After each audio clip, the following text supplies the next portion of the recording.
तो आज की क्लास शुरू करने से पहले कुछ जवाब दे देंगे आप कल जो हमने सीखा था या कल हमने जो याद किया था, क्योंकि नया पढ़ने का कुछ भी फायदा नहीं है अगर आपको पुराना याद नहीं है तो कल हमने प्रयाग पढ़े थे, तो कितने प्रयाग है चमोली में भाई?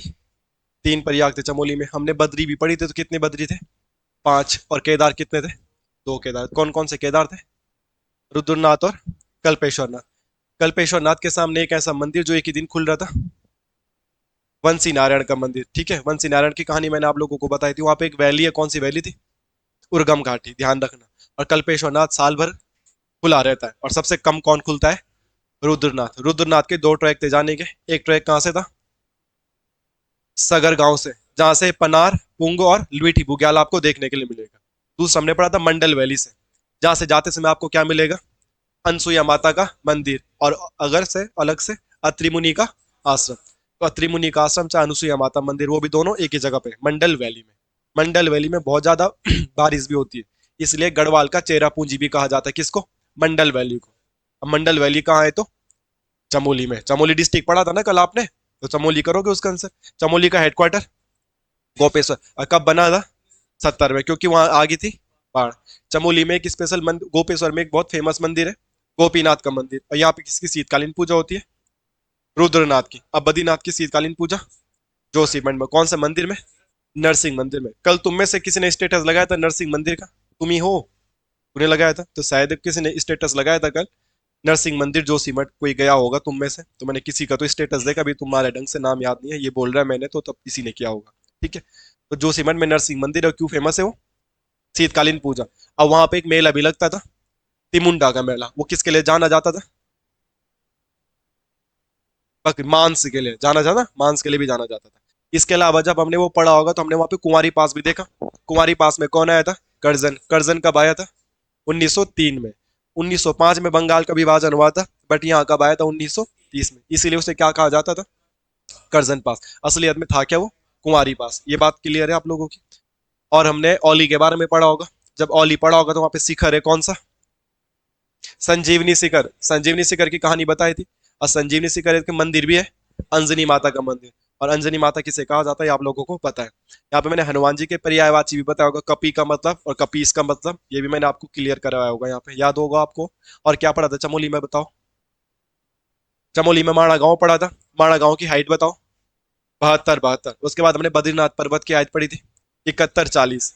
बद्रीनाथ पर्वत कौन से, बद्रीनाथ मंदिर कौन से पर्वत पे? नीलकंठ। नीलकंठ की हाइट 65, 97। बद्रीनाथ 2 पर्वतों के बीच में, नर और नारायण। नर की हाइट 58, 31। नारायण की हाइट 59, 65। ये सारी चीजें याद है?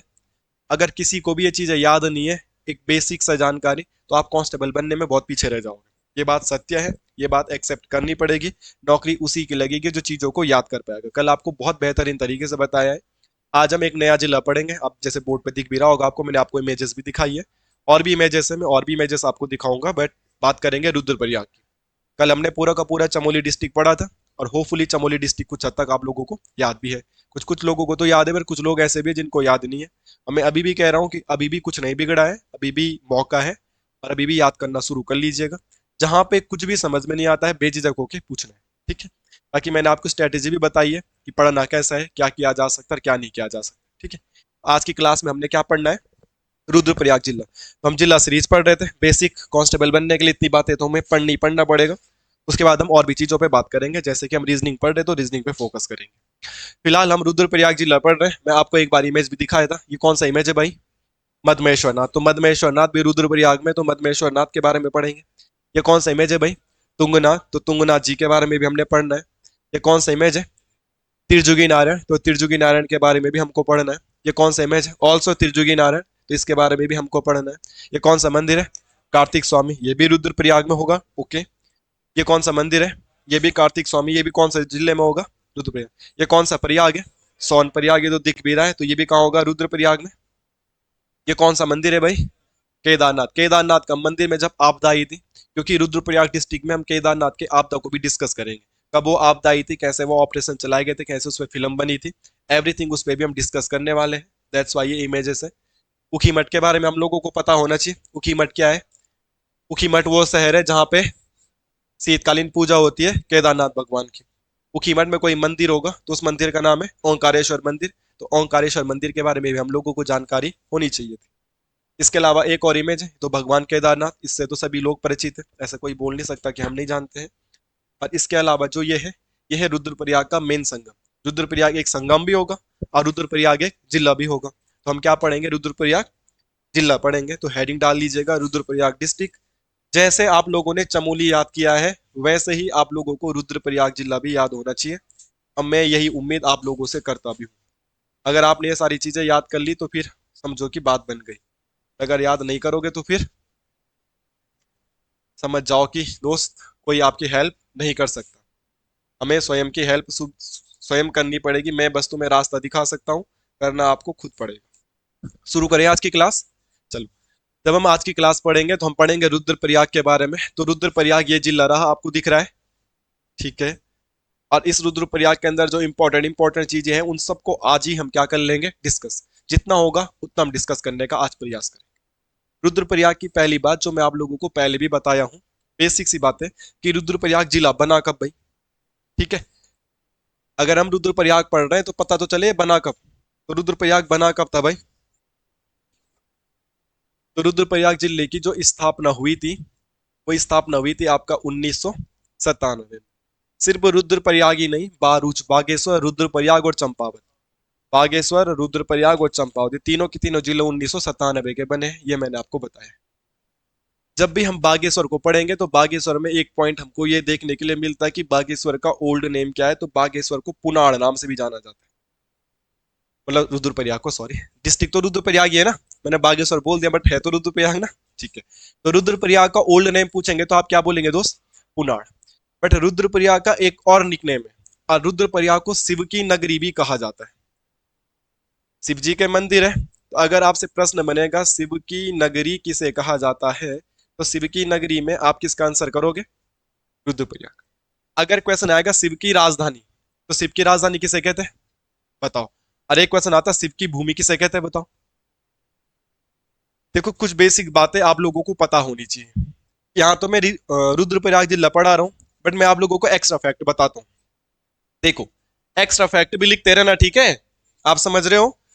शिव की नगरी तो क्या हो गया, रुद्रप्रयाग। बट आपके पास प्रश्न बनेगा शिव की भूमि, शिव की भूमि, तो शिव की भूमि बोलोगे आप देहरादून को। जिस दिन देहरादून डिस्ट्रिक्ट पढ़ाऊंगा उस पर चर्चा करेंगे। और क्वेश्चन पूछा जाएगा सावन भंडारी आपको कि शिव की राजधानी क्या है, the capital of Shiva, Shiva की राजधानी, द कैपिटल ऑफ शिवा। तो शिव की राजधानी में आपका जवाब क्या होगा, हरिद्वार। बाकी जिस दिन हरिद्वार जिला पढ़ेंगे उस दिन उस पर चर्चा करेंगे। अभी तो हम क्या पढ़ रहे हैं, रुद्रप्रयाग। पर बातों बातों में आपको तीन चीज याद हो गई। अब शिव की नगरी बताओ। अरे भाई, शिव की नगरी रुद्रप्रयाग, शिव की राजधानी शिव की भूमि। देखो कैसा याद करना, हरिद्वार और देहरादून में कंफ्यूजन होता है ना। तो हमारी राजधानी क्या है, तो शिव की राजधानी नहीं है, शिव की राजधानी हरिद्वार। हमारी तो देहरादून है ना, तो शिव जी की नहीं है, शिव जी की कहाँ है, हरिद्वार। तो वो शिव की क्या हो जाएगी, भूमि। और यहाँ बहुत सारे मंदिर मैंने दिखाया आपको, दैट्स वाई से शिव की नगरी भी कहा जाता है। तो शिव की नगरी और शिव की भूमि और शिव की राजधानी, कोई दिक्कत तो नहीं है। बट अब यहाँ पे मैं तुम्हें एक एक्स्ट्रा फैक्ट बता देता हूं। वैसे उस फैक्ट पे हम तब भी चर्चा करेंगे जब हम हरिद्वार डिस्ट्रिक्ट को पढ़ेंगे कि ऐसा कौन पर्सन है जिसने हरिद्वार को द कैपिटल ऑफ शिवा कहा है। हरिद्वार को शिव की राजधानी किसने कहा है, तो ये कहा है टॉम कायरट ने। किसने कहा है, टॉम कायरट। बाकी मैं डीप नहीं जाऊंगा, इस पे तब पढ़ाऊंगा जिस दिन मैं तुम्हें हरिद्वार जिला पढ़ाऊंगा, ठीक है। तो बातें पता चली आपको, शिव शिव से रिलेटेड हम पढ़ रहे थे तो सारी बातें एक ही सामने बता दी। बाकी रिवाइज तब भी करेंगे जिस दिन हम उन डिस्ट्रिक्ट को पढ़ेंगे। तो ये किसके बारे में बातें थी, रुद्रप्रयाग की। अब आप रुद्रप्रयाग जिले को देखोगे तो प्रश्न ये भी बनते कि किस किस से टच होता है, किस से टच नहीं होता, सीमा कितने से बनाता है, किस से नहीं बनाता है। तो आप रुद्रप्रयाग को देखोगे, यहाँ पे ये सीमा बन रही, किससे बन रही है, ये वाला जो बॉर्डर बना रहा है टीरी, और ये वाला जो बॉर्डर है पौड़ी, और ये वाला जो बॉर्डर है चमोली। तो अगर आपसे प्रश्न बनता है कि रुद्रप्रयाग कितने जिलों से सीमा बनाता है, तो 4 जिलों से क्या बना रहा, सीमा बना रहा है। क्या रुद्रप्रयाग पौड़ी से सीमा बनाता है अपने, क्या रुद्रप्रयाग टिहरी से सीमा बनाता है, क्या रुद्रप्रयाग उत्तरकाशी से सीमा बनाता है, क्या रुद्रप्रयाग चमोली से सीमा बनाता है। तो आप क्या बोलेंगे, तो रुद्रप्रयाग कितने जिलों से बॉर्डर टच करता है, 4। अब रुद्रप्रयाग का एक और फेमस चीज क्या है वो देखो, बोर्ड पे देखेंगे और सभी लोग इस प्रयास को इसको समझने का प्रयास करेंगे। जैसे ये रुद्रप्रयाग है ना, ऐसे यहाँ पे एक जिला है अल्मोड़ा, दिख रहा है आप लोगों को? यहाँ पे एक जिला और है जिस जिले का नाम है बागेश्वर, दिख पा रहे हैं आप लोगों को? और यहाँ पे एक जिला और है जिसका नाम है टिहरी। तो उत्तराखंड में चार ऐसे जिले हैं, 1, 2, 3, 4, जिन्हें कहा जाता है इंटरनल डिस्ट्रिक्ट, आंतरिक जिले। देखो आउटर डिस्ट्रिक्ट भारी जिले किसे बोलेंगे? जो बॉर्डर बनाएगा। जैसे ये पौड़ी है हमारा, तो यूपी से बॉर्डर बना रहा है, हरिद्वार भी। ये देहरादून हिमाचल से लग जाता है, उत्तरकाशी तो हिमाचल प्रदेश या पूरा चाइना से भी लगता है, चमोली भी, पिथौरागढ़ भी, चंपावत भी, उधम सिंह नगर भी, ये सारे क्या बना रहे हैं? बॉर्डर। मगर ये देखो ये चार के चार जिले अंदर ही अंदर है ना, ये किसी से बॉर्डर, अगर बॉर्डर बनाते तो अपने भाई बहनों से बनाते, मतलब इंटरनेशनल बॉर्डर और इंटर स्टेट बॉर्डर नहीं बनाते। जैसे हमारा पौड़ी तो यूपी से टच हो जाता ना, तो इंटर स्टेट बॉर्डर बना दे रहे। मगर उत्तराखंड में ऐसे कितने जिले जो किसी से सीमा नहीं बनाते? चार। तो इसीलिए उनको बोला जाता आंतरिक जिले। तो प्रश्न बनेगा उत्तराखंड में कितने आंतरिक जिले भाई? चार। तो अगला पॉइंट हो जाएगा कि उत्तराखंड में कितने आंतरिक जिले हैं? तो उत्तराखंड में चार आंतरिक जिले हैं। उत्तराखंड में चार आंतरिक जिले हैं। चार में से एक हमने आज पढ़ दिया, रुद्रप्रयाग। कौन कौन से है? रुद्रप्रयाग भी है, टिहरी भी है, बागेश्वर भी है, और दोस्त अल्मोड़ा भी है। अब आपसे प्रश्न बनेगा कि उत्तराखंड में कितने आंतरिक डिस्ट्रिक्ट है? तो आप बता पाओगे कितने हैं भाई? चार। अब कुमाऊं के कितने हैं? अगढ़वाल के कितने हैं? उन चार में से दो कुमाऊं के हैं, दो। ये तो क्लियर ही बात है ना। गढ़वाल के कौन कौन से होंगे? रुद्रप्रयाग और टिहरी। और कुमाऊं के क्या होंगे? अल्मोड़ा और बागेश्वर। तो ये बेसिक सी बात है, किसके बारे में पता चली हमें? मतलब रुद्रप्रयाग के बारे में। हम पढ़ क्या रहे? रुद्रप्रयाग। तो रुद्रप्रयाग में हमने ये पढ़ा, फिर हमने शिव की बात आई तो शिव की बातें क्लियर करी, फिर बॉर्डर की बात आई तो बॉर्डर से रिलेटेड बातें भी मैंने आपको वहीं पे बता दी कि रुद्रप्रयाग एक ऐसा जिला होगा मेरे दोस्तों, आंतरिक जिला होगा। किसी को इसमें कोई दिक्कत? पक्का? Any problem? रुद्रप्रयाग की लोकेशन भी पता चल गई है, उसकी बेसिक सी बात है मैं बता दी आपको। अब जो रुद्रप्रयाग है,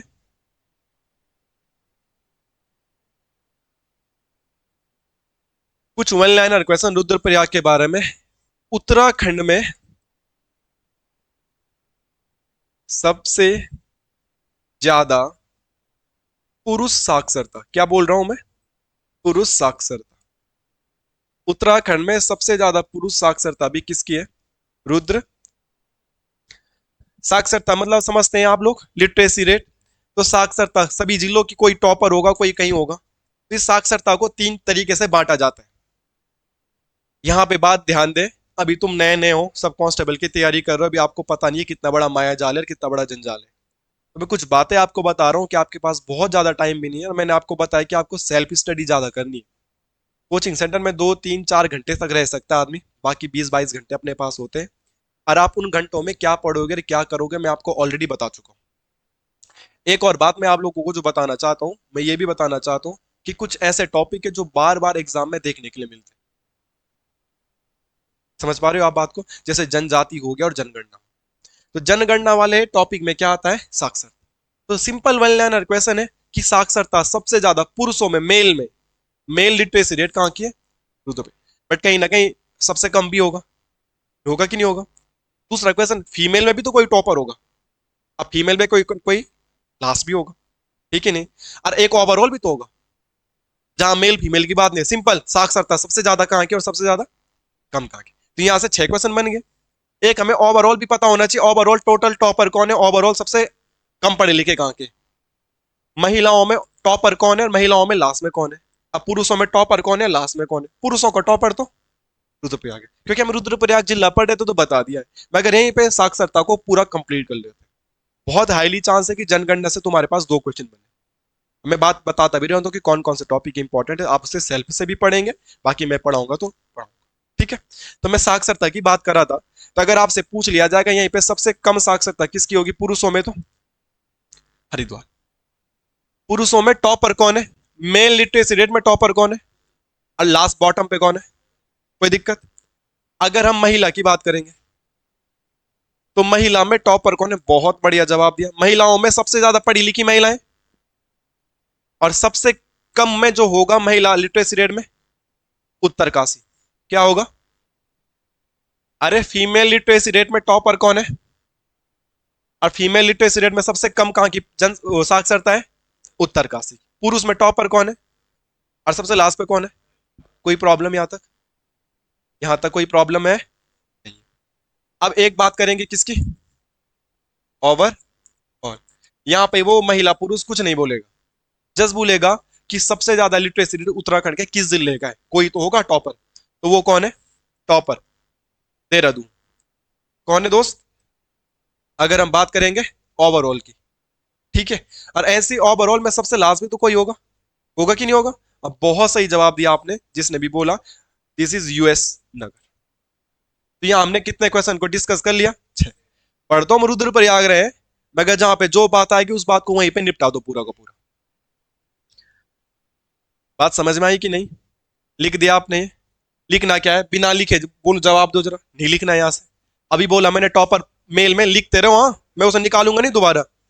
टॉपर मेल में और लास्ट पे हरिद्वार। देखो रुद्रप्रयाग और हरिद्वार दोनों में रा रा वाली साउंड आ रही, तो कनेक्शन बना लेना, ठीक है। फीमेल में टॉपर देहरादून, और देहरादून के ऊपर फीमेल में लास्ट पे उत्तरकाशी। क्लियर है? देखो यहाँ पे ये, अगर हम इसे साक्षरता के हिसाब से चलें, और अगर मैं सिर्फ मेल की बात करूं, मेल की, तो मेल में टॉपर कौन है? ये रहा रुद्रप्रयाग। अब मेल में लास्ट पे कौन है? तो ये रहा हरिद्वार। अब फीमेल की बात करते हैं, फीमेल में टॉपर कौन है? तो देहरादून, ये रहा। अब फीमेल में लास्ट पे कौन है? उत्तरकाशी, उसी के सामने 13वें नंबर पे। अब ओवरऑल की बात करो, ओवरऑल में टॉपर कौन है? अगेन देहरादून। मगर ओवरऑल में लास्ट पे कौन है? आईयूएस नगर।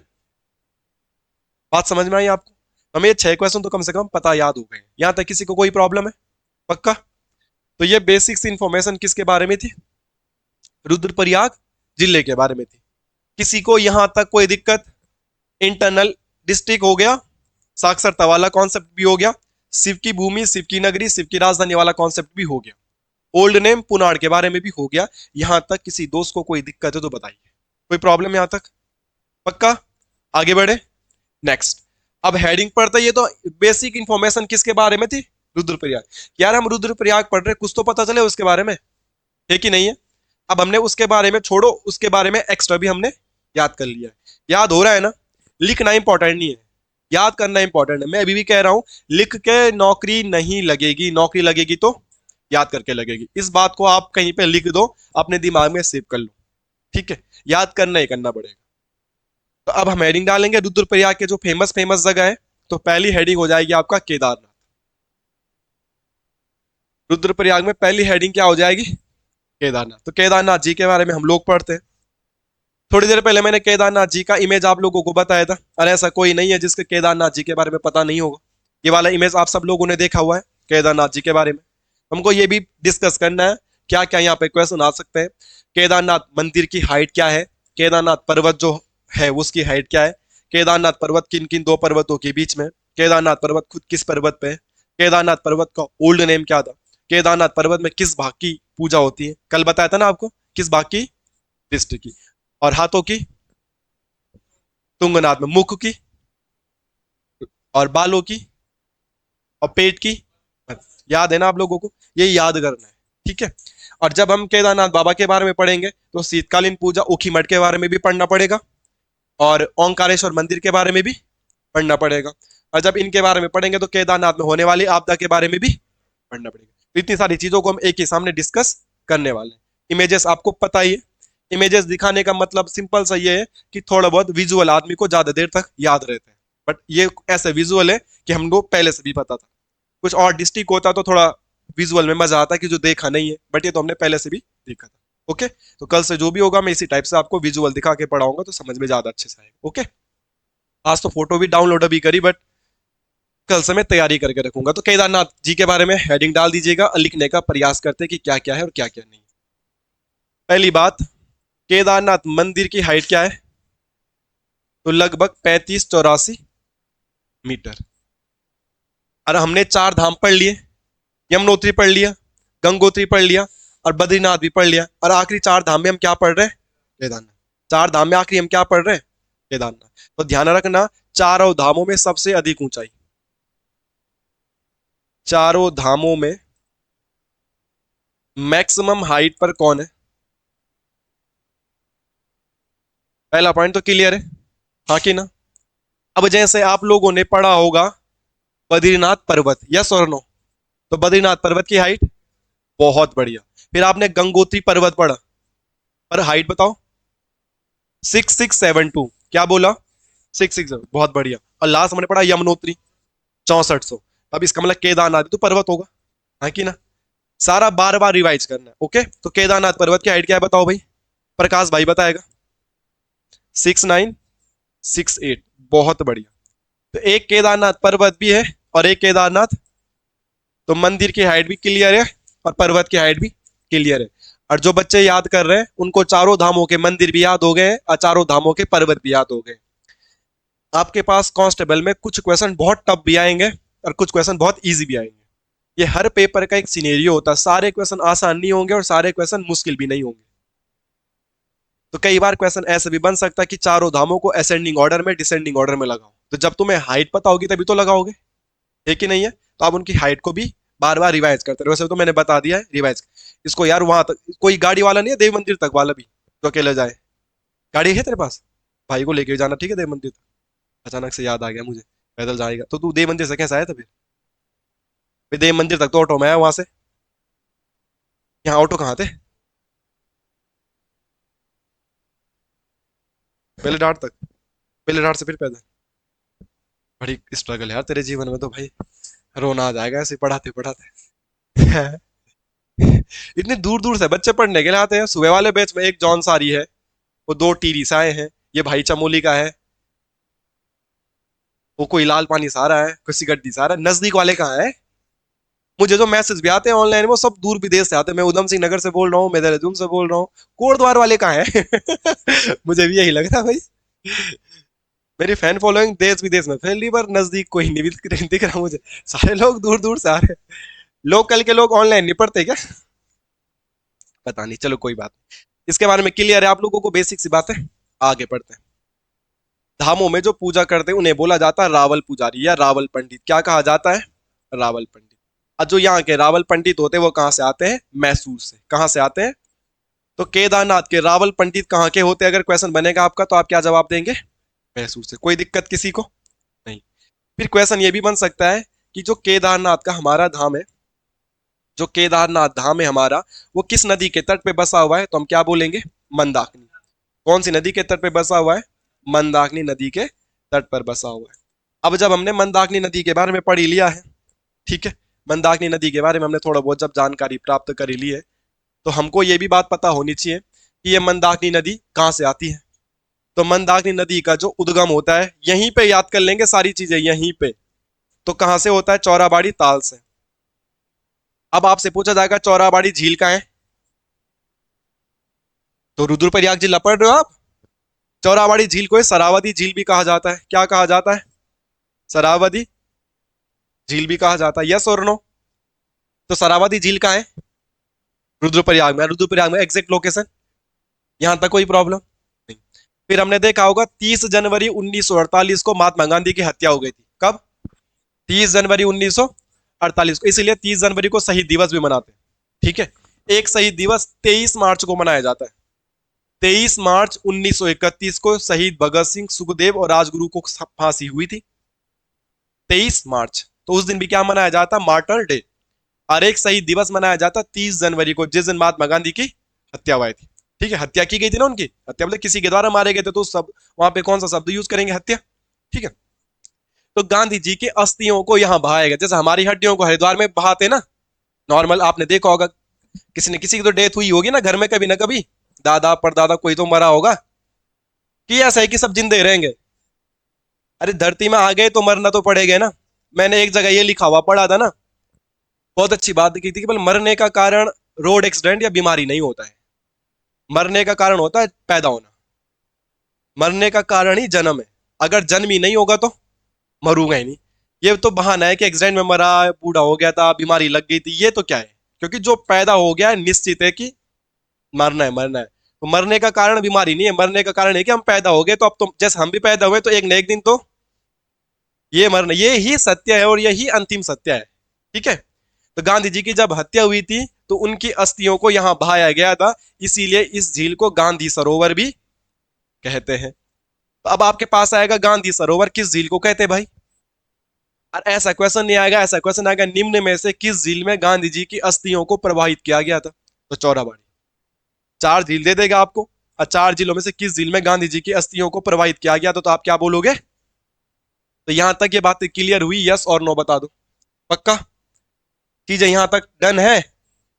अब जहां पे मंदाकिनी नदी हम पढ़ ही रहे हैं, तो एक और पॉइंट मंदाकिनी से यहीं पे क्लियर कर लेते हैं। मंदाकिनी नदी जब आगे बढ़ती है केदारनाथ से नीचे नीचे आती है, गया है कोई केदारनाथ।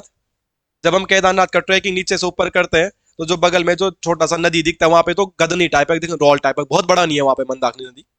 और जब वहां पे नीचे नीचे आती है तो जहां हम गाड़ी वाड़ी पार्क करते हैं गौरी कुंड के पास, उससे भी पहले एक जगह आता है सोनपरिया। कौन सी जगह आती है। आज सोनपरिया का मैंने अभी आप लोगों को एक इमेज भी दिखाया होगा, यस और नो। यह है सोनपरिया। ठीक है। तो यहाँ पे दो नदियों का क्या हो जाता है, संगम। प्रयाग मतलब ही संगम। कल हमने केशव प्रयाग पढ़ा था, याद है, यस और नो। केशव प्रयाग किसका संगम था, सरस्वती और अलकनंदा का। बाकी पांच प्रयाग तो याद है। नेटवाड़ में किसका संगम, रुपीन और सुपीन का। दुगड्डा में किसका संगम, सिलगाड़ और लंगूरगाड़। हमने जितने में संगम पढ़े हैं ना, याद होने चाहिए, लंगूरगाड़ और सिलगाड़। तो ऐसे ही ये मंदाकिनी नदी आगे गई और कहां पे गई, सोन प्रयाग में। और सोन प्रयाग में भी आपने देखा एक नदी तो कौन हो गई, मंदाकिनी, और दूसरी नदी कौन हो गई, बासुकी नदी। कौन सी नदी हो गई, तो बासुकी नदी और मंदाकिनी का संगम कहां पे भाई, सोन प्रयाग में। इस बात से आप लोग सहमत है। तो ये बेसिक सी बात है। हमने किसके बारे में, हम तो पढ़ रहे थे केदारनाथ भगवान जी के बारे में, बट वहां पे हमें मंदाकिनी नदी दिखी और हमने मंदाकिनी नदी के बारे में सारी बातें क्लियर कर ली। यहां तक कोई दिक्कत किसी को, पक्का। ठीक है, आगे बढ़े। याद हो रहा नहीं चीज, पक्का ना। किसी को कोई समस्या है तो बता सकता है कि भाई मेरे को यहाँ पे प्रॉब्लम है। यहाँ तक कोई प्रॉब्लम, नोट डाउन कर लिया है। ठीक है, तो थोड़ा रिवाइज करके दिखा दो जरा, बता दो। मंदाकिनी नदी आई कहां से, चौरावाड़ी का दूसरा नाम शरावती, और शरावती का तीसरा नाम गांधी। क्यों गांधी सरोवर, क्यों, वो तो डन है। गांधी जी की हत्या 30 जनवरी 1948, 30 जनवरी 1900। यहाँ तो कोई प्रॉब्लम। फिर मंदाकिनी नदी आगे आई, कहां पर आई, सोन प्रयाग। अब प्रयाग है तो दूसरी नदी मिली, अब कौन सी मिली, बासुकी। तो बासुकी और मंदाकिनी का संगम। कल हमने केशव प्रयाग भी पढ़ा, आज हमने सोन प्रयाग भी पढ़ा, पर ये दोनों पांच प्रयाग में शामिल। अभी सूर्य प्रयाग भी आएगा, वो भी पांच प्रयाग में शामिल। तो पांच प्रयाग स्पेशल है, उनका ascending order descending order everything मैं आपको लिखा चुका हूं। तो पांच प्रयाग से अलग है सोन प्रयाग। क्लियर है बात है। अब थोड़ा और आगे बढ़ जाते हैं। हमने केदारनाथ भगवान जी का मंदिर के बारे में देखा। तो जहां पे केदारनाथ भगवान जी का मंदिर है, हमने बद्रीनाथ के बारे में पढ़ा था कि बद्रीनाथ किसी पर्वत पे है। तो क्या बोला आपने, नीलकंठ। और नीलकंठ को क्या कहते थे, नीलकंठ पर्वत का दूसरा नाम क्या है। अच्छा, पहाड़ों की रानी तो मसूरी को कहते हैं, गढ़वाल की रानी, क्वीन ऑफ गढ़वाल, गढ़वाल गढ़वाल किसकी रानी। अब पहाड़ों की रानी, तो पहाड़ों की रानी और गढ़वाल की रानी में कंफ्यूज नहीं होना है। पर्वतों की रानी पहाड़ों की रानी कौन है, मसूरी, और राजा चक्राता। पर गढ़वाल की बोलेंगे तो नीलकंठ। मैं तुम्हें लिखाया हूं, और लिखाने के बाद अगर आप याद नहीं करोगे तो ये आपकी प्रॉब्लम है। ठीक है। और वैसे भी मैं कितना रिवाइज करवा रहा हूं, अभी मैंने आप लोगों को ये लिखाया, याद है आपको, शिव की नगरी, शिव की भूमि, शिव की राजधानी। तो कल इसे भूलना नहीं ना। मोहित बता, शिव की नगरी किसे कहते हैं, और शिव की भूमि, और शिव की राजधानी। मैं तुझे कल बोला था इससे बात नहीं करेगा तू, ठीक है, इधर ध्यान देगा। तो कल मैंने तुम्हें जो कंफ्यूजन वाली चीजें लिखाई थी, आज आप उसमें कंफ्यूज हो गए हैं। तो ऐसा नहीं कि आप कल शिव शिव में कंफ्यूज हो जाओ। वो भी याद होना चाहिए, पुरुषों में टॉपर लास्ट, महिलाओं में टॉपर लास्ट, ओवरऑल टॉपर और लास्ट। ओके। अब आगे देखो। तो ऐसे ही केदारनाथ मंदिर किस पर्वत पे, ऐसा क्वेश्चन आएगा तो यहाँ पे आप जवाब दोगे पुरंदर पर्वत। कौन सा पर्वत। इन पर्वतों की हाइट अवेलेबल नहीं होती है, तो इसलिए एक अच्छी बात ये भी होगी तो हाइट भी याद नहीं करनी पड़ेगी। फिर हमने बद्रीनाथ से कनेक्शन बना के याद करो, बद्रीनाथ में नहीं पढ़ा था एक पर्वत इधर और एक पर्वत, यस और नो, नर और, तो यहां भी होंगे। तो केदारनाथ किन दो पर्वतों के मध्य है? हाँ, तो यहाँ पे दो नाम आगे, बहुत बढ़िया जवाब दिया भाई आपने, खर्चा खंड और भरत खंड। तो बताओ बद्रीनाथ किन दो पर्वतों के मध्य? नर और नारायण। केदारनाथ किन के मध्य? खर्चा खंड और फूलों की घाटी किसके मध्य? नर और गंधमादन। और कर्ण आश्रम किसके मध्य? हेमकूट और मणिकूट। और हरिद्वार किसके मध्य? नील और बिल्ब। जहां चंडी माता है वो नील पर्वत है, और जहां मनसा मंदिर है वो बिल्ब है। तो याद हो रहा है कि नहीं? तो एक बार बता दो जरा, हरिद्वार किन दो पर्वतों के बीच में? नील और बिल्ब। आपका अपना कोटद्वार का कर्ण आश्रम किसके मध्य है? हेमकूट और मणिकूट। बद्रीनाथ फूलों की घाटी, नर और गंध। और केदारनाथ याद हो जाएगा। देखो ऐसे में भी याद नहीं होगा तो फिर कभी नहीं याद होगा। एज ए टीचर मैं रिवाइज ही करा सकता हूँ और समझा ही सकता हूँ, घर में आके मैंने तुम्हारे बदले में पढ़ना नहीं है। तो ये बात हमें केदारनाथ मंदिर के बारे में पता चल गई है। यहां तक किसी को कोई दिक्कत है तो बता सकता है, कोई प्रॉब्लम यहां तक? पक्का? अब हम बात करते हैं आगे, और हम बात करेंगे शीतकालीन गद्दी स्थल की। हमने हर जगह देखा था शीतकालीन पूजा होती है, तो केदारनाथ भगवान जी की शीतकालीन पूजा कौन से शहर में हो रही है भाई? उखी मठ में हो रही है। शैली कत्यूर शैली है मेरे भाई। किसने पूछा भाई ये इतना खतरनाक क्वेश्चन? और अगर मुझे नहीं आएगा अचानक से तो भाई साहब बेइज्जती हो जाती फिर, है हैं? इसीलिए तो नहीं पूछा तूने कि एक बार चुप कराता हूँ मास्टर को, है? बहुत बोल रहा है, अभी चुप कराता हूँ। ऐसा? तो इसकी शैली को बहुत अच्छा क्वेश्चन था, मैं भूल गया था, स्किप हो गया था, तो अच्छी बात है, ठीक है। आपको जब भी जो भी कुछ भी पूछना होगा बेझिझक होकर पूछना है, ठीक है। मेरे को कोई भी समस्या नहीं है, जेन्युइन क्वेश्चन होना चाहिए, आप पूछिए, ठीक है। मैं कोई गूगल तो हूं नहीं, मुझे पहले तो आएगा, और नहीं आएगा तो सॉरी बोल दूंगा। ऐसा तो नहीं को मेरे अंदर कोई गूगल की चिप लगी है, कुछ है, सर्च मारो आ जाएगा आंसर, है ना। तो जैसे उनको था तो उन्होंने बहुत अच्छा पूछा, क्योंकि हमने बद्रीनाथ की शैली पढ़ी थी ना, तो भाई के दिमाग में आओ केदारनाथ की क्यों नहीं। तो बहुत अच्छा क्वेश्चन था, तो केदारनाथ की शैली, कोई प्रॉब्लम यहाँ तक? कत्यूरी शैली वो बद्रीनाथ की। तो बद्रीनाथ केदारनाथ में कंफ्यूजन रहेगा मुझे लग रहा है भाई। ठीक है। तो शहर कौन सा है? उखीमठ। जैसे बद्रीनाथ का शहर जोशीमठ, पर पूजा नरसिंह मंदिर, पर यहाँ पे पूजा कौन से मंदिर? ओंकारेश्वर मंदिर।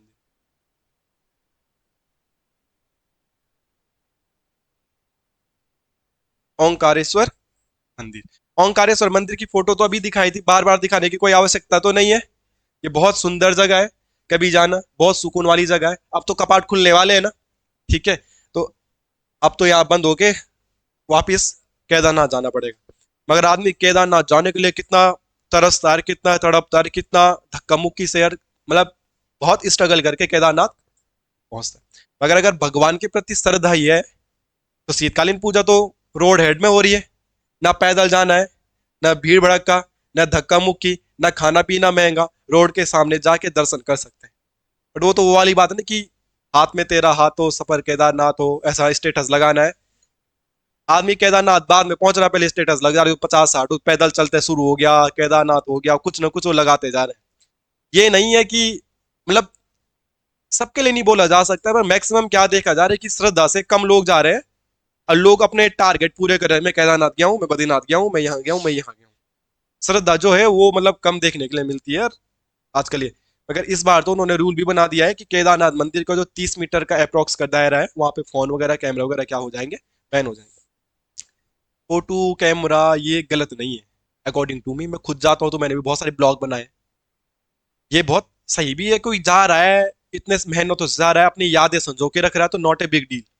मगर तुम अपने कैमरे के पीछे ही पड़ गए हो और वही देख रहे हो, जो पूजा पाठ का लॉजिक था, जो ध्यान का लॉजिक था, ये जो श्रद्धा का लॉजिक था, तुमने वो बिल्कुल ही छोड़ दिया, वो गलत है। मैं इसको भी गलत नहीं मान रहा हूँ यार, कोई कोई फोटो खींच रहा है, अब कोई गया है वहां यार इतनी दूर से, तो फोटो नहीं खींचनी क्या, है कि नहीं? बट ये है कि तुम अब फोटो के पीछे पागल हो गए, वीडियोग्राफी के पीछे पागल हो गए, ब्लॉग ही बना रहे हो जबरदस्ती, परेशानी कर रहे हो। तुम्हें कहीं बाबा जी ध्यान लगाए मिल रहे हैं और आप एक रील बना रहे हो। नहीं होते, तो ये गलत है ना थोड़ा सा। आप श्रद्धा से जा रहे, फोटो वीडियोग्राफी भी नॉट ए बैड आइडिया यार, जा रहे हो आप भी जाओगे तो आप भी खींचोगे यार। पर मुद्दा ये है कि आप उसके पीछे पागल हो रहे हैं सोशल मीडिया के पीछे, और अपना जो भाव था उस भाव को खो रहे हो, वो थोड़ा प्रॉब्लम क्रिएट करता है ना। बाकी अपने मोदी जी गए थे, अंदर की वीडियो भी बन गई थी। बोलना है कि केदारनाथ मंदिर के अंदर वीडियो नहीं आती, मगर वो जो गर्भगृह है अंदर तक की वीडियो आ जाती है ना। एक वीडियो और भी वायरल हुई थी, कोई महिला थी वहां नोट उठा रही थी सोशल मीडिया में। तो जो पावरफुल लोग हैं उनकी तो वीडियो बनी रही है, रूल तो आप लोगों के लिए, हमारे लिए है रूल, है ना। हम जैसे बनाए कोई थप्पड़ थप्पड़ मार दे, है ना, तो दिक्कत है ना। चलो ठीक है फिर। तो हमने पढ़ा भाई शीतकालीन पूजा के बारे में, ओंकारेश्वर मंदिर के बारे में, यहां तक किसी को कोई दिक्कत नहीं होनी चाहिए। अगली बात हमने पढ़ी है केदारनाथ धाम में आने वाली आपदा। तो केदारनाथ आपदा, यहां से प्रश्न पिछली बार भी बना था, तो आप लोग जवाब देंगे क्या केदारनाथ आपदा कब आई थी? बहुत बढ़िया जवाब दिया आप लोगों ने। तो कोई बच्चे बोल रहे हैं 16-17 जून 2013, तो ये बिल्कुल अच्छा जवाब है। 16-17 जून 2013 को यहाँ पे आपदा आई थी, और इसीलिए जब उस आपदा में बहुत मुश्किलें थी, बहुत समस्याएं थी, तो पूजा बंद हो गई थी। तो केदारनाथ धाम में पूजा कितने दिन तक बाधित रही थी? 86 दिन तक रही थी। उस आपदा से निपटने के बाद हमारी गवर्नमेंट ने दोबारा से उसको क्या किया है, संजोया है, दोबारा से केदारनाथ मॉडल बनाया है, और भी सुंदर और भी भव्य बना दिया है।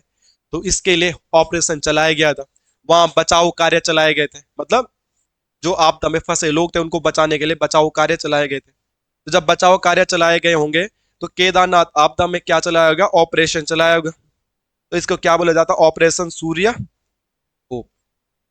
हाँ भाई पुलिंदा वाले मेरे भाई, केदारनाथ में जब आपदा आई थी तो कौन सा ऑपरेशन चलाया गया था? सूर्य होप। ठीक है, केदारनाथ में बचाव कार्य के लिए कौन सा ऑपरेशन चलाया गया था? सबसे पहले तो पुलिस ही काम करेगी, जब उत्तराखंड में कुछ गड़बड़ हो रहा है उत्तराखंड पुलिस काम आएगी। ओके नहीं, यूपी में यूपी पुलिस, तो हमें सबसे पहले पुलिस आती है।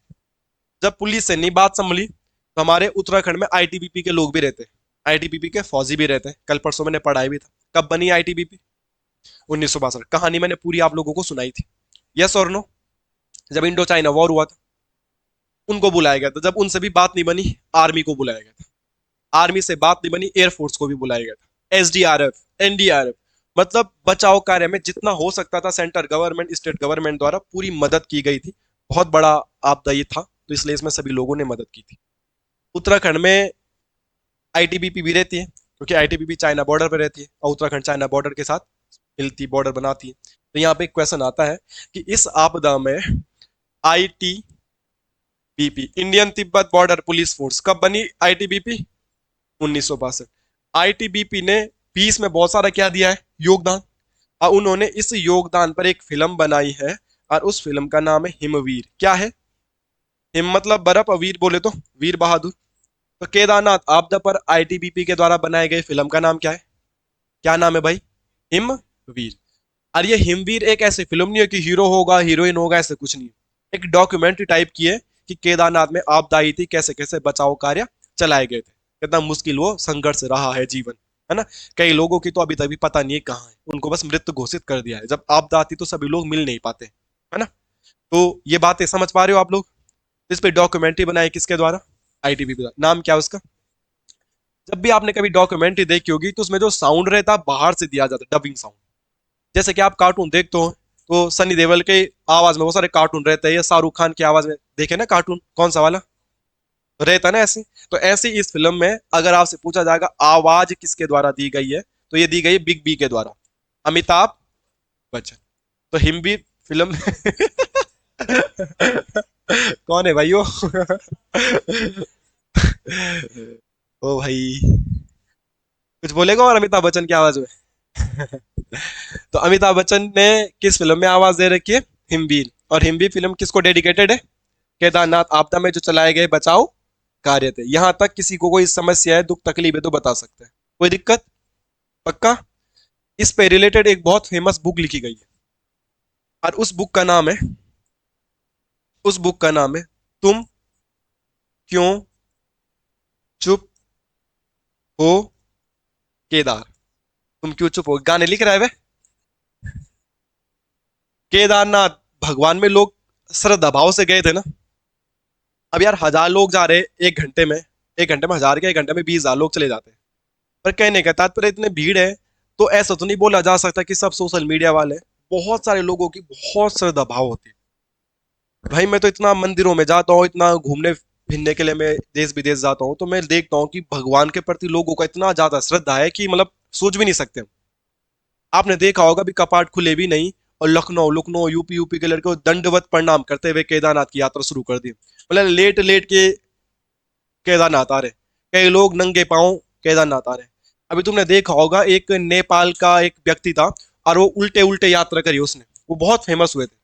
सीधा नहीं देखा, बस पैर उल्टा उल्टा चल के, उनके साथ उनकी वाइफ रहती थी और वाइफ उनको रास्ता दिखाती थी, वो पर्सन उल्टा उल्टा उल्टा उल्टा चलता था। लोगों की मन्नतें मांगी रहती है और लोग ऐसे काम करते हैं। तो उनका श्रद्धा भाव देख के लगता है कि मतलब हम तो अभी भी उत्तराखंड में या उत्तराखंड से उत्तराखंड पैदल जाने की नहीं सोचते। और कई लोग तो जैसे बोलते भी नहीं कि बप्पा 19 किलोमीटर को जाल पैदल, उतना भी जाने में परेशानी हो जाती। और कई लोग यूपी से एमपी से पैदल ही आ रहे हैं। तो लोगों का भगवान के प्रति बहुत ज्यादा श्रद्धा देखने के लिए मिलती है। मैं कुमाऊं गया था पूर्णागिरी माता में, वहां देखोगे तो तुम भाई यूपी वाले, यूपी बॉर्डर से टच है ना टनकपुर, तो यूपी वाले लोगों का बहुत श्रद्धा भाव होता है। साइकिल में आना, पैदल आना, ऐसा करके ना, मतलब बहुत श्रद्धा भगवान के प्रति है। अब भगवान के प्रति लोग इतनी दूर श्रद्धा से जा रखे, और अचानक से वहां बाढ़ तबाही भी आ गई, तो वहां थोड़ा हाहाकार तो मची गया। तो उसमें बुक लिखी कि तुम क्यों चुप हो केदार, मतलब हमारी क्या गलती है, हम तो श्रद्धा भाव से आए थे ना, जनता श्रद्धा भाव से आ रही, अब भगवान के दर पे आई है, तो तुम क्यों चुप हो केदार। किसकी बुक है, तो हृदयेश जोशी की। क्या नाम बोलोगे आप, हृदयेश जोशी।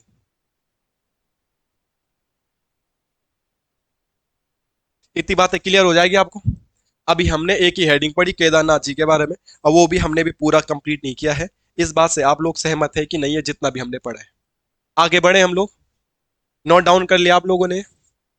हाँ जीत भाई, डन, हटा दिया जाए इसे।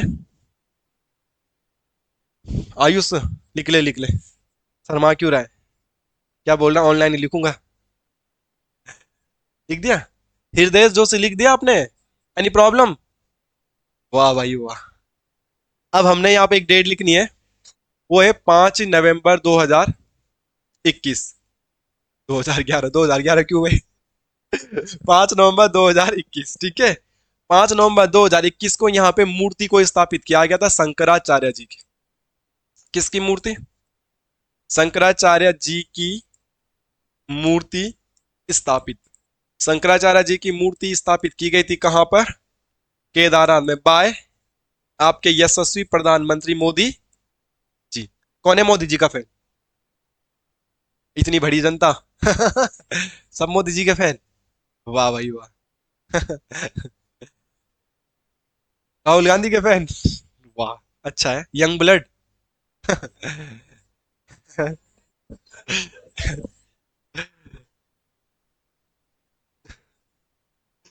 ओ भाई, ऐसे कुछ चीज नहीं बोलनी, मेरे चैनल बंद कराओगे तुम। शंकराचार्य जी की मूर्ति स्थापित हुई थी भाई मोदी जी 5 नवंबर 2011 को। शंकराचार्य जी वही है जिन्होंने चारों धामों में हम देखते हैं कि मूर्तियों को स्थापित किया था। हमने कल परसों आदि बद्री पढ़ा था, वहां पर भी इनके द्वारा मूर्ति स्थापित किया गया, साउथ इंडिया से आए थे, है ना। तो जो बहुत टैलेंटेड बंदा है, तो बहुत बार देखने के लिए बहुत अच्छा आदमी बहुत जल्दी धरती को छोड़ के चले जाते हैं, है ना। ऐसा देखने के लिए भी हमें मिलता है, ये सत्य नहीं है, जैसे कि मैं भी बहुत अच्छा हूं पर मैं तो अभी गया नहीं हूं, पर ऐसा देखने के लिए मिलता है। तो हमारे ग्रुप सी के एक पेपर था, बीपीडीओ का पेपर, उसमें आया था कि शंकराचार्य जी ने देह त्यागा अपना, और देह त्यागा इन्होंने 820 ईस्वी में, और कब कहा, केदारनाथ। तो केदारनाथ में ही इन्होंने अपना शरीर छोड़ा था, शरीर त्यागा था 820 ईस्वी में। और ये बीपीडीओ के पेपर में पूछा जा चुका है, तो क्या पता दोबारा रिपीट हो जाए कहीं आपके पेपर में, कि चारों धामों में से किस धाम में शंकराचार्य जी ने अपना शरीर छोड़ा था, देह त्यागा था। आप क्या बोलेंगे, 820। एनी प्रॉब्लम, इसीलिए उन्हीं की याद में मोदी जी ने उनकी मूर्ति को क्या किया वहां पे, यहां तक कोई दिक्कत।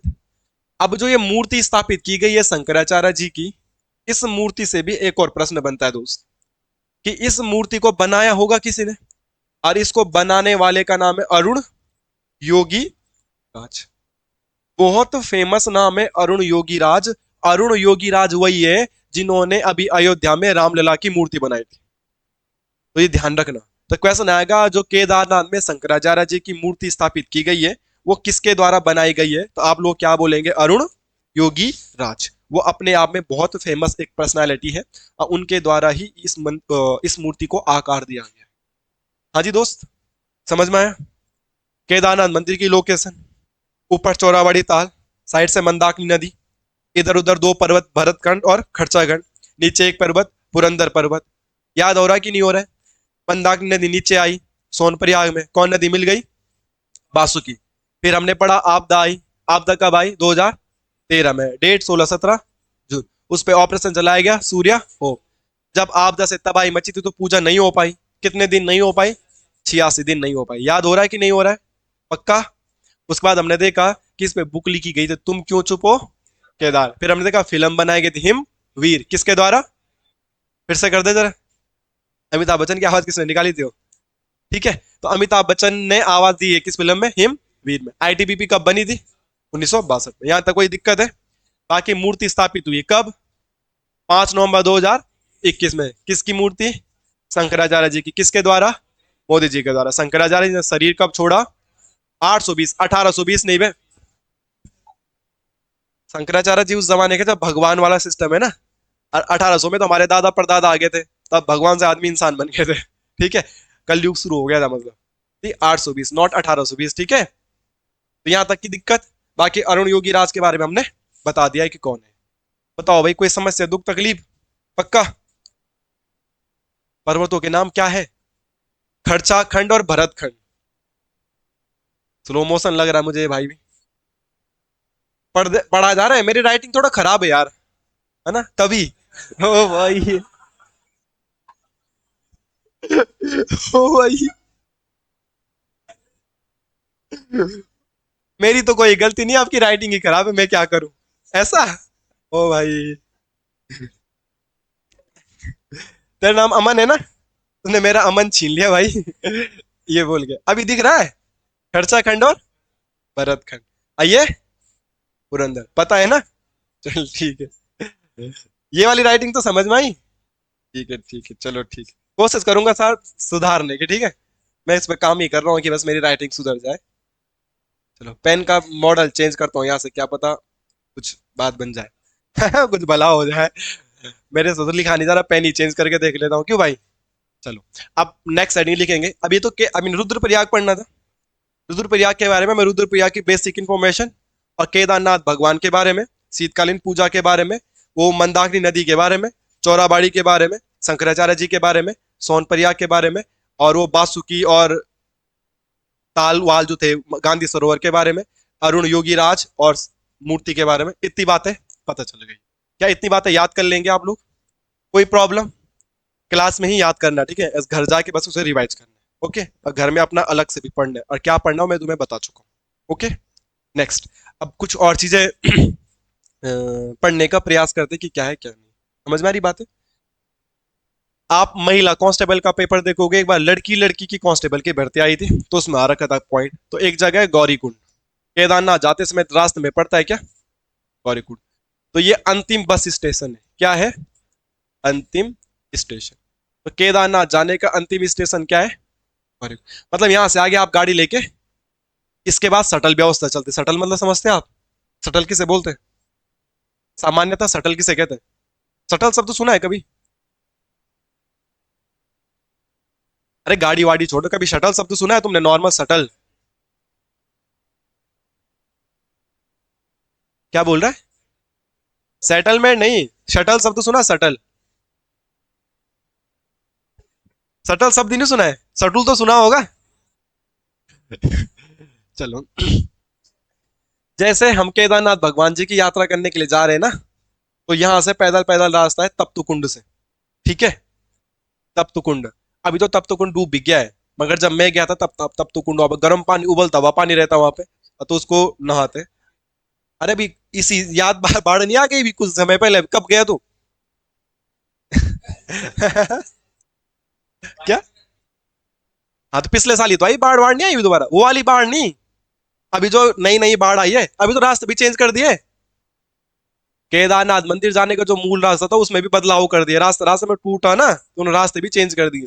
उसके लिए तो आंदोलन भी करे थे कुछ लोग। क्यों? क्योंकि जस्ट इमेजिन कि तुम्हारे घर के रास्ते से, ये तुम्हारे गांव के रास्ते से रास्ता जाता है तो सारे तीर्थ यात्री उधर से जाएंगे। अब दुकानें तुम्हारी खुलेगी, होम स्टे तुम्हारे चलेंगे, बिक्री तुम्हारी होगी, और रास्ता ही चेंज हो जाएगा तो समस्या हो गई। तो अभी रास्ते थोड़ा बहुत चेंज हो गए, बाकी इस बार जब जाएंगे तो अब कंफर्म बात पता लग पाएगी।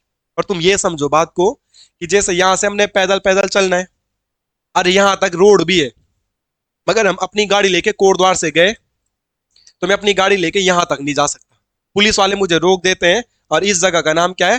गौरी कुंड। तो यहीं पे हम अपनी बाइक को क्या लगा देते हैं? पार्क। आज जो ये रास्ता है ना, यहाँ पे सड़क तो है, मगर यहाँ से उन्हीं की गाड़ियों में जाना पड़ता है, मैक्स में, जो वहां के लोकल के लोग हैं। तो वो क्या करते हैं, यहाँ से सवारी उठाते हैं, यहाँ छोड़ते हैं, फिर वापिस आते हैं यहाँ पर, यही सटल इधर इधर इधर इधर इधर। तो सटल तब भी यूज किया जाता जब बैडमिंटन खेलते। क्या बोलते हो सर? अभी तुमने क्या बोला? तो तब बड़े से सटल क्या हुआ, सटल क्या सुना है? नहीं सुना है, सटुल सुनी बोला मैं। बैडमिंटन भी नहीं होता इधर उधर इधर उधर उधर, इसलिए वो सटल, मतलब गाड़ियां इधर से उधर से, रोड है पर हम नहीं जा सकते गाड़ी लेके। हमारा लास्ट स्टेशन गौरीकुंड, हमारा लास्ट स्टेशन गौरीकुंड। तो अंतिम स्टेशन क्या है भाई केदारनाथ जाने का? यहां तक किसी को कोई दिक्कत है ये बता दीजिएगा। गौरीकुंड के सामने सोनपरी आ गए, तो गौरीकुंड और सोनपरिया के मध्य में एक मंदिर भी है जिसे कहा जाता है मुंडकटिया गणेश का मंदिर। ठीक है, कौन सा मंदिर? तो क्वेश्चन आएगा मुंडकटिया गणेश का मंदिर कहाँ है, तो हम क्या बोलेंगे? रुद्र प्रयाग या सोन प्रयाग। ओके। बाकी सोन प्रयाग में कौन सा संगम है तो पहले भी बता चुका हूं मैं आप लोगों को, यहां तक कोई दिक्कत नहीं है। आपने सुना होगा गणेश जी की जो मुंडी काटने वाली कहानी है, जब पार्वती माता ने बोला था अंदर किसी को मत आने देना, शिव जी क्रोधित हो गए थे, फिर उनका सर अलग कर दिया गया था। कहानी तो तुमने भी सुनी होगी। तो मुंडी यहीं पे कटी थी, तो इसलिए इसके यहाँ पे मुंड कटिया गणेश का मंदिर है। कल हमने देखा था गणेश जी की गुफा चमोली है, बद्रीनाथ के सामने। गणेश गुफा भी, व्यास गुफा भी, अम्बुजकुंदू गुफा भी। याद आणु कि नहीं आणु? इसके अलावा इसी से थोड़ा ऊपर ऊपर ऊपर ऊपर जाएंगे पहाड़ी पे, तो वहां पे एक जगह है, और उस जगह का नाम है त्रिजुगी नारायण। त्रिजुगी, तो ये वाला पॉइंट भी पता है आप लोगों को, त्रिजुगी नारायण का मंदिर। तो त्रिजुगी नारायण का मंदिर भी कहाँ है? रुद्रप्रयाग में। और यहाँ पे शिव और पार्वती जी की क्या हुई थी? शादी। शिव पार्वती का विवाह हुआ था। बहुत बढ़िया भाई, मजा आ गया सुन के।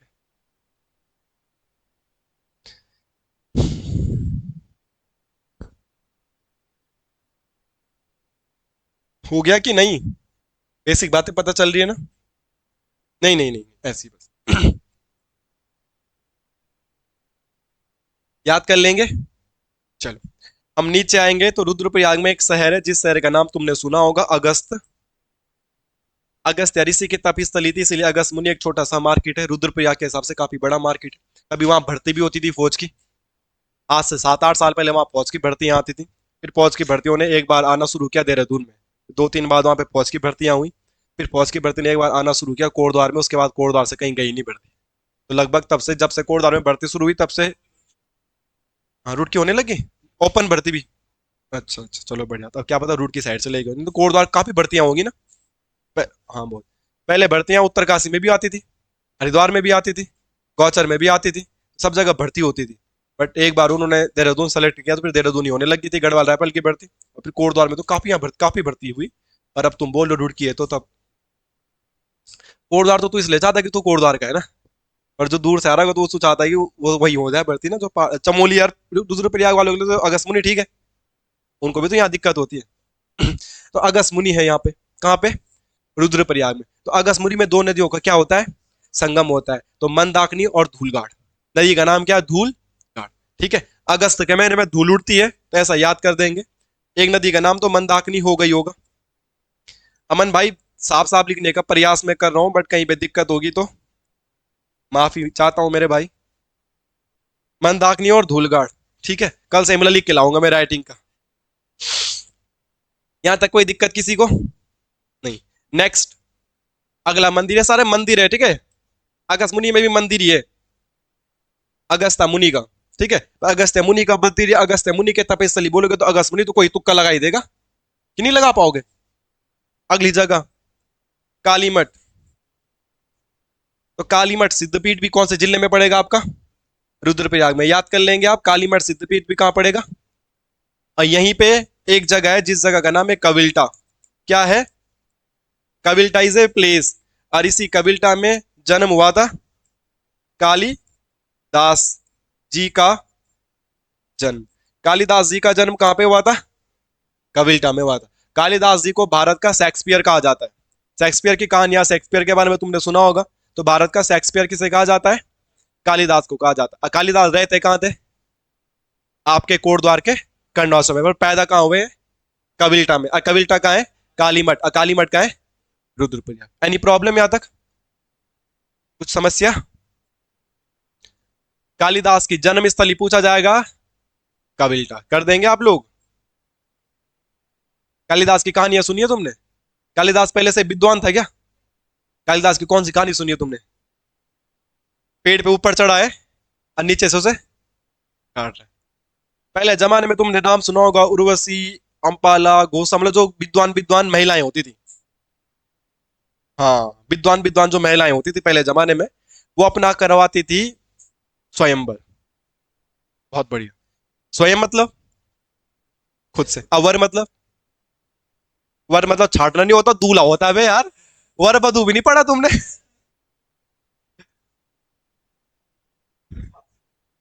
तुम्हें हिंदी पढ़ाते पढ़ाते मैं तुम्हें हर हिंदी का हर एक मतलब समझाता हूँ, पढ़ा बीच में हिंदी का आता है, क्योंकि हिंदी के बिना तो नहीं हो पाएगा कुछ भी। तो स्वयं मतलब? अवर मतलब वर। तो स्वयं से अपने दूल्हे को चुनने के लिए स्वयंवर करवाए जाते थे। पहले लव मैरिज वाला कॉन्सेप्ट तो था नहीं ना। तो अभी भी होता है गांव देहात में या तुम्हारी फैमिली में भी। अगर तुम अपनी बहन को लव मैरिज करना अलाउ नहीं करोगे तो तुम खुद से उसके लिए वर चुनोगे ना। अब भले तुम्हारी खुद की गर्लफ्रेंड होगी। हाँ।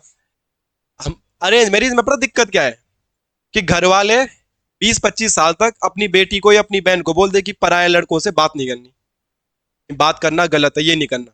और अचानक से 25 साल बाद एक अनजान लड़के को लेके आएंगे कि ले इसके साथ जीवन बिताना है। आज तक 25 साल तक एक ही बात सिखाई कि किसी से बात नहीं करनी। 25 साल क्रॉस हुए, कई कई बार तो 22-23 साल में भी एक अनजान सा लड़का आएगा कि वो फौजी च उधर तुम जमीन च एक ही भाई च या इंच और ले ये ब्याह कर दो। मैं अरेंज मैरिज के खिलाफ भी नहीं हूँ, बट जस्ट इमेजिन यार कि आज तक ये बात सिखाई है कि ये नहीं करना, ये नहीं करना, वो नहीं करना, और अचानक से तुम बोलो कि अब इसके साथ जिंदगी बितानी है। और ऊपर से ये भी बोल देते चाहे कितना भी प्यार भाव कि लड़की दूसरे का धन है, पराया घर में रहना है, या ऐसा है, अलाना है, फलाना है। तो कुछ बातें मुझे बहुत चुभती है कि ये क्या सीन है ना। क्योंकि हमारा जो समाज पहले से रहा है पितृ सत्तात्मक रहा है। तो सारे वो रूल बन पाए जो पुरुषों के हित में हो, महिलाओं के। अभी भी तुमने कोई लड़की सिगरेट पीते हुए देख ली तो भाई साहब मैंने एक लड़की देखी लड़के तुम्हें हर गली में दिख रहे झांझ में।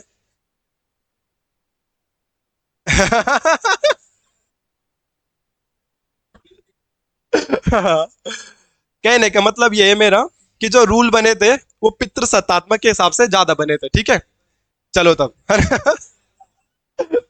वापिस आते हैं मुद्दे पे। ठीक है, चलो बात नहीं करेंगे। तो कबील्टा में किसका जन्म हुआ? ओ, किसका जन्म हुआ भाई? कालिदास का। तो पहले जमाने में जो बड़े बड़े विद्वान महिलाएं होती थी वो स्वयंवर करवाती थी। और बड़े बड़े पंडित ज्ञानी धनुर्धर वहां गए और कोई उनके साथ वार्तालाप नहीं कर पाया। वार्तालाप बोले कोई उनको हरा नहीं पाया, कोई उनको हरा नहीं पाया। अब उन पंडितों का ईगो हट हो गया कि कोई तो जीते, अब तो बेइज्जती होगी ना। मतलब क्या समाज में क्या मैसेज गया कि इस महिला के लायक कोई भी नहीं है। अब उन्होंने सोचा कि कोई ऐसा आदमी चुनेंगे जो सबसे ज्यादा मूर्ख होगा और उसकी शादी से कुछ ऐसा जुगाड़ करते हैं।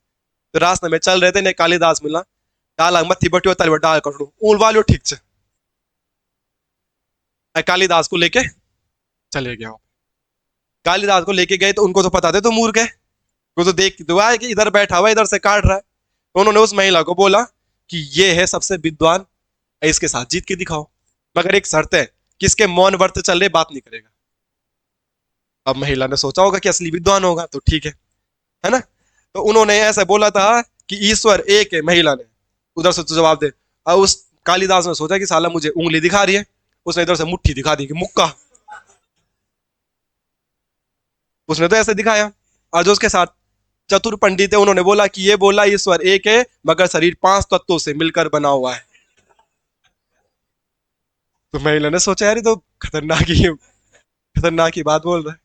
तो ऐसी इसमें और भी कहानियां हैं, ठीक है। तो आप समझना उन बातों को, ठीक है। तो वो ये कालिदास है। फिर कहते हैं कि इन्होंने काली माँ की उपासना करी थी, इनको ज्ञान की प्राप्ति हुई थी, फिर अभिज्ञान शकुंतलम लिखा था, मेघदूतम लिखा था, फिर ये विद्वान बने और भारत का शेक्सपियर कहलाए, है ना। पहले के जमाने में ऐसी चीजें थी, आस्था थी, भगवान था, लोग पूजा पाठ करते थे और भगवान बन जाते थे। महावीर स्वामी, गौतम बुद्ध, आप देखते हो कि उनके बच्चों के नाम, उनकी पापा का नाम, उनकी वाइफ का नाम, है ना। मगर अभी गौतम बुद्ध, महावीर स्वामी एक भगवान का रूप धारण कर चुके हैं। आप नीम करोली बाबा जी को देखते हैं, उनका रियल नाम लक्ष्मी नारायण शर्मा पड़ा है था, मगर वो वर्तमान में देखा जाए तो भगवान है। तो पहले ऐसा होता था कि ज्ञान की प्राप्ति होती थी, उपासना करते थे, श्रद्धा था, भाव था, तो आदमी इंसान से भी भगवान का रूप धारण कर लेता था। मतलब भगवान नहीं पर ऑलमोस्ट भगवान। जैसे वर्तमान समय में आप प्रेमानंद महाराज जी को देखते हैं, तो प्रेमानंद महाराज जी भी किसी भगवान से फिलहाल कम नहीं है। विराट कोहली परेशान हुआ था, रन नहीं बन रहे थे, एक दिन वहां गया, शतक ही मार दिया, वो भी T20 में पहला शतक। वनडे में नहीं लग रहे थे शतक, वो T20 में मार गया फिर। तो कहने का तात्पर्य ये कि मतलब कहीं ना कहीं भगवान ही तो है ये भी, अगर देखा जाए। कई लोग ऐसे होते हैं वो नास्तिक टाइप के होते हैं, तो उनको तो समझाना तो है नहीं मेरी बस की, बट आप समझो कि हाँ भाई कुछ चीज तो थी। फिलहाल हम टॉपिक पे आते हैं। तो हम धार्मिक स्थल पर रहे, तो काली मठ के बारे में भी पता चला आपको कहाँ है, कोई दिक्कत काली मठ के बारे में आप लोगों को। नेक्स्ट लिखिएगा गुप्त काशी। तो गुप्त काशी कहाँ है, रुद्र पे। और यहाँ पे एक मंदिर है काशी विश्वनाथ, कौन सा मंदिर। तो क्वेश्चन आएगा काशी विश्वनाथ का मंदिर कहाँ है, आप क्या जवाब देंगे, कर पाओगे आप इस जवाब को सही, अरे कर दोगे पक्का। नेक्स्ट, ग्रुप सी के पेपर में आ चुका है ये क्वेश्चन, क्या पता रिपीट हो, इंद्रासनी शक्तिपीठ।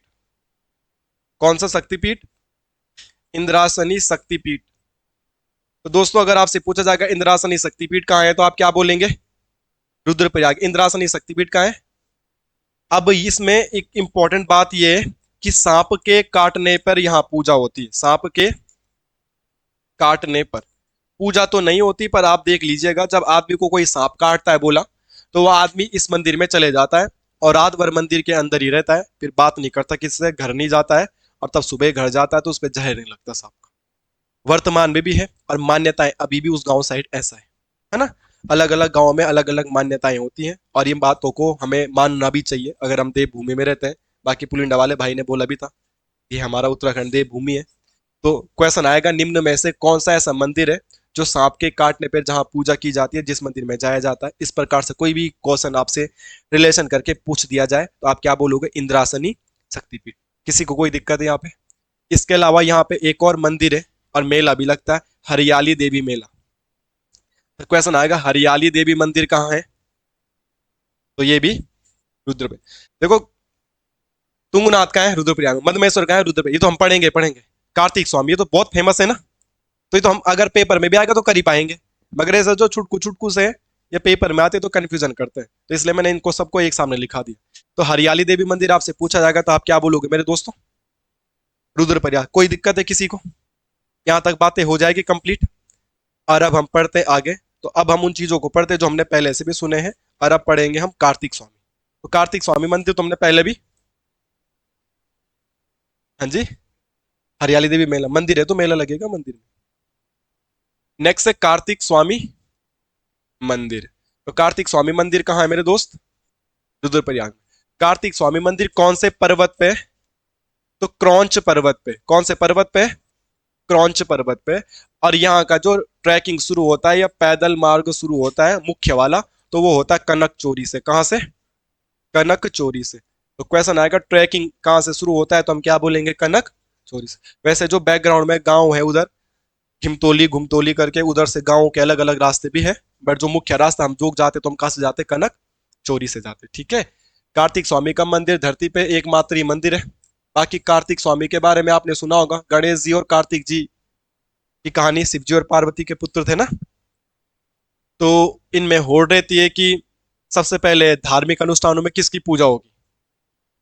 तो फिर वो बोलते हैं कि भाई जो इस धरती का चक्कर सबसे पहले लगा के आएगा उसी को धार्मिक अनुष्ठानों में सबसे पहले पूजा जाएगा। तो कार्तिक स्वामी का जो वाहन रहता है वो क्या है, वाहन मोर। इसीलिए कभी तुम कार्तिक स्वामी गए हो, जैसे मोहित कह रहा है, तो जब सीढ़ियों से हम ऊपर ऊपर जाते हैं तो सबसे पहले मोर की फोटो दिखती है। देखा तूने? देखा भी कि हाँ हाँ सुधी बोल रहा है। जनवरी में गया था तो तब तो बर्फ रही होगी। थी बर्फ तब की पिघल गई थी? अच्छा, होली में थी। हाँ तो कार्तिक स्वामी, ये तो आगे का गेट, इससे पहले ही जो सीढ़ियां है यहाँ पे एक मूर्ति लगा रखी, किसकी? मोर की। तो कार्तिक स्वामी जी का जो वाहन था वो क्या था? मोर था। कार्तिक स्वामी ने बोला चक्कर लगाना है, वो मोर में बैठे और चक्कर लगाने चले गए। गणेश का वाहन क्या होता है? मूषक। ठीक है, आबकारी के पेपर में आता ना मूषक किसे कहते हैं? आया था कि नहीं आया था? आबकारी कांस्टेबल का पेपर तो चेक कर लो, तुम भी कांस्टेबल की तो बनने की तैयारी कर रहे हो। आबकारी के पेपर में मूसू को क्या कहता, तो उसका सही आंसर क्या था? चूहा। तो ये मोर में उड़ के चला गया कि धरती का चक्कर अभी लगा दो। गणेश जी ने बोला चूहे में तो ये बात नहीं बनेगी। गणेश जी ने दिमाग लगाया और माँ पार्वती और शिव जी का चक्कर लगा दिया और कहा कि मेरी दुनिया तुम ही हो, मैं तो चक्कर लगा दिया है। तभी धार्मिक अनुष्ठान जब भी हम शुरू करते हैं तो वक्रतुंड महाकाय सूर्य कोटि, तो बहुत बढ़िया बहुत बढ़िया बहुत बढ़िया, याद तो है कम से कम तुम्हें, और तो किसी को याद भी नहीं होगा। ठीक है, याद है ना तुझे? चलो बहुत बढ़िया है। और इसीलिए जब भी हम धार्मिक अनुष्ठान करते हैं तो गणेश जी की पूजा सबसे पहले की जाती है ना। तो ये ऐसी कहानी हमने सुनी होगी। तो हमें तो क्वेश्चन याद करना पेपर क्रैक करने के लिए कि कार्तिक स्वामी का मंदिर किधर है, तो हम क्या बोलेंगे? रुद्र प्रयाग। कौन से पर्वत पे, तो हम क्या बोलेंगे? क्रौंच पर्वत पे है। और कहाँ से इधर ट्रैकिंग शुरू होता है, तो हम क्या बोलेंगे? कनक चोरी। यहाँ तक किसी को कोई दिक्कत? पक्का? अब बहुत फेमस। अब लिखेंगे तुंगनाथ, हेडिंग डालेंगे तुंगनाथ।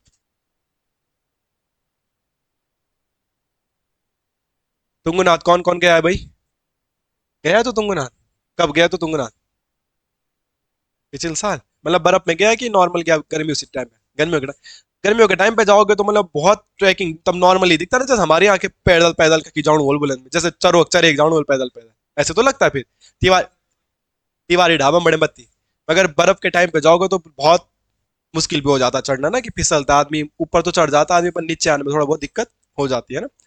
तो कभी आप जाओ, जैसे वो गया कनक चोरी, और जब तुम इतनी दूर से जा ही रहे हो तो विंटर सीजन में जाने में फायदा है, क्योंकि हम लोगों को बर्फ देखने के लिए नहीं मिलती कोटद्वार में, तो फ्रीज के अंदर ही बर्फ है। तो हम कभी जब घूमने ही जा रहे हैं, दर्शन के दर्शन भी हो जाएंगे और बर्फ का भी पता लग जाएगा कैसा उसमें चलना है, कैसा होता है, क्या माहौल होता है ना। ठीक है, तो तुंगनाथ भगवान के बारे में आप लोगों ने पहले भी पढ़ा है, सुना भी है। पहला पॉइंट, सर्वाधिक ऊंचाई पर स्थित मंदिर। सर्वाधिक ऊंचाई पर स्थित मंदिर। सर्वाधिक ऊंचाई पर स्थित मंदिर कौन सा है मेरे भाई? तुंगनाथ। ये पॉइंट आपको क्लियर पता है? ये एक पर्वत पे, जिस पर्वत का नाम है चंद्रशिला पर्वत। तो चंद्रशिला पर्वत पर स्थित मंदिर है कौन? तुंगनाथ। तुंगनाथ मंदिर से भी टॉप ऊपर अगर एक आध किलोमीटर या 500 मीटर का ट्रैकिंग करोगे तो आदमी तब पहुंचता है कहाँ पे? चंद्रशिला में। ये पॉइंट आप याद रखो। तुंगनाथ के क्षेत्र को पहले हरिहर क्षेत्र के नाम से भी जाना जाता था। किस क्षेत्र के नाम से? तो क्वेश्चन आएगा निम्न में से किसको हरिहर क्षेत्र के नाम से जाना जाता है, तो तुंगनाथ। मैंने आपको 5 केदार लिखाए थे, तो 5 केदार में ये कौन सा केदार है? थर्ड केदार। तो क्वेश्चन आएगा तीसरे नंबर का केदार कौन सा है भाई? तुंगनाथ। और तीसरे नंबर का केदार तुंगनाथ है, तो यहाँ पे किस चीज की पूजा होती है भाई? हाथों की। आप क्या बोलेंगे? भुजा। पुलिंडा वाला भाई नाराज हो जाएगा फिर, तो क्या बोलना है आपको? भुजा बोलना है। और इसके अलावा कल आपको पढ़ाया था मैंने, आप ही उसका जवाब दोगे। मैंने कल आपको पढ़ाया था रावण की तपस्थली, तो कहाँ है? तूने घर में तैयारी नहीं करी ना? पढ़ा तूने घर में कल? सच बता दे पहले, तो देखी जाएगी आज। तूने कल पढ़ा घर में कि नहीं? हाँ वो ना, साफ बता दे तो देखी जाएगी कि मतलब क्या नहीं, क्यों नहीं पढ़ा होगा, क्या रहा होगा रीजन कुछ। सच बता दे, चल देखी जाए क्यों नहीं पढ़ा तूने, मतलब क्या रीजन रहा होगा। जैसे मैंने कल नहीं पढ़ा, तो कल आरसीबी का मैच था, हम कट्टर आरसीबी वाले कुछ नहीं करते, 2-3 घंटे आराम से बैठ के देखते हैं, चाहे वो हारे चाहे वो जीते, कोई मतलब नहीं। तो तूने कल पढ़ा क्यों नहीं, तू बता दे। हरिहर क्षेत्र। अगर क्वेश्चन आएगा तुंगनाथ को क्या नाम से जाना जाता है, तो हरिहर क्षेत्र भी कहा जाता है। हाँ उसका दूसरा। हाँ भाई, तो तूने क्यों नहीं पढ़ा बता। मैं झूठ, अब तो तू मेरी बात पलटी मार रहा है। सच बता दे भाई। देख तुझे पढ़ना है ठीक है, बिना पढ़े नहीं हो पाएगा। ठीक है, अभी तुम्हारे पास समय कम है, चीजों को याद कर लो। अभी भी बता रहा हूँ आपको। तो यहाँ पे भुजाओं की पूजा होती है।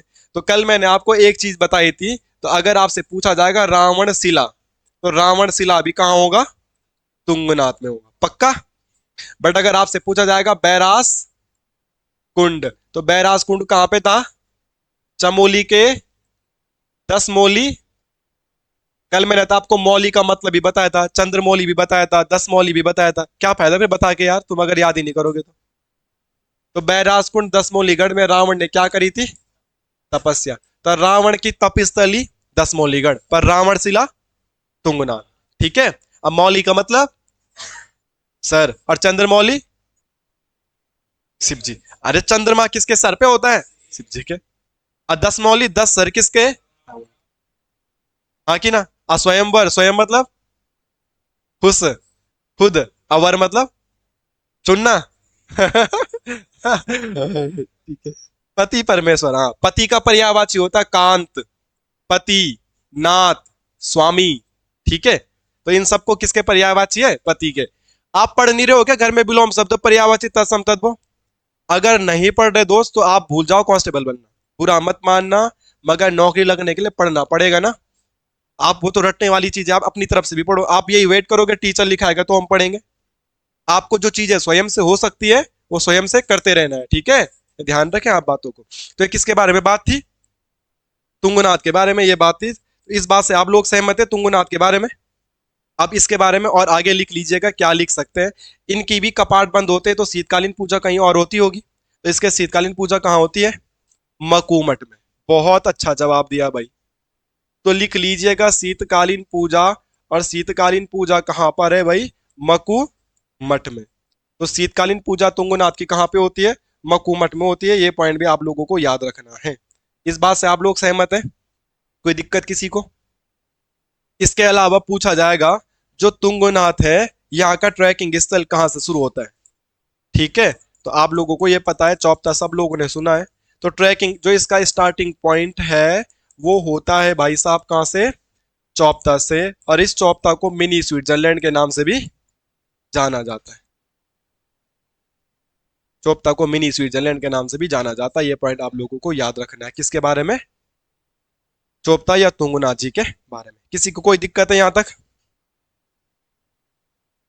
यहाँ पे ना एक रिसर्च सेंटर है, अगर आप याद कर पाओ तो क्वेश्चन आएगा high altitude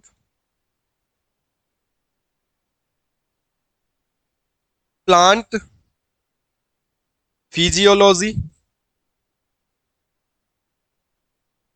research centre.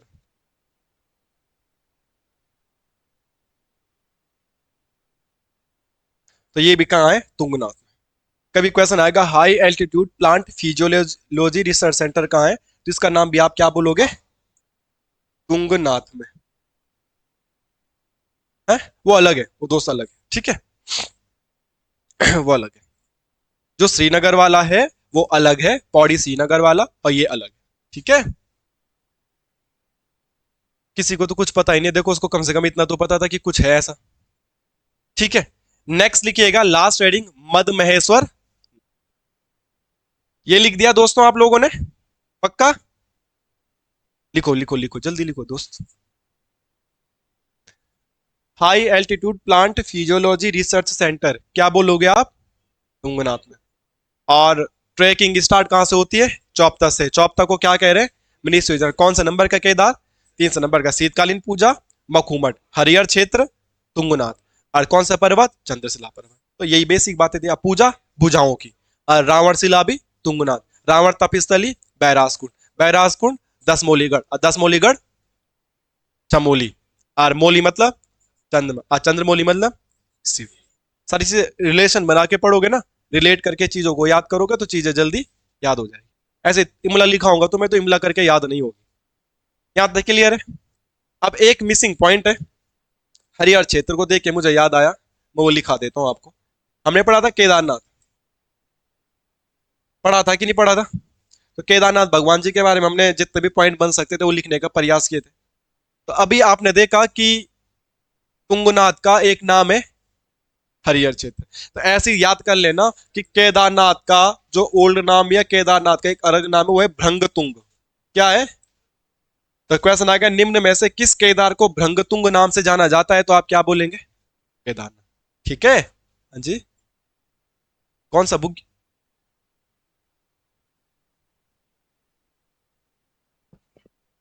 Hello.